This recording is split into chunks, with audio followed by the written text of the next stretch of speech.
Ovaj ciklus slika nastao negde sredinom 2021. godine u smislu, zapravo u cilju istraživanja okoline, predela, pejzaža i onda sam se ja trudila da samim tim to predstavim na jedan autentičan način, kroz neke morfološke oblike, kroz jednu zapravo apstraktnu prizmu svega toga i da to izgleda pre svega autentično.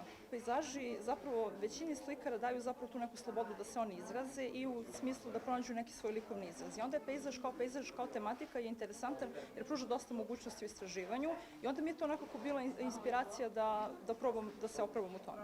Ovo će Milici biti odskočna daska, definitivno, zato što te prve izložbe budu onako uvek naravno u sećanju, a sa druge strane, evo, sad imaće još jednu uskoro, tako da mislim da ovo je lep početak samostalnog izlaganja, zato što ona već ima iskustva u kolektivnim izlaganjima, tako da ovo je samostalno onako drugačije malo.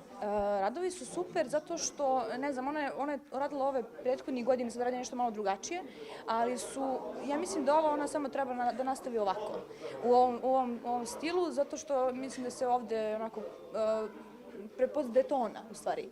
I nekako kad vidiš radove u ovim nekim na društvenim mrežima, znaš da je to u stvari Milica. I to je onako prepoznatljivo.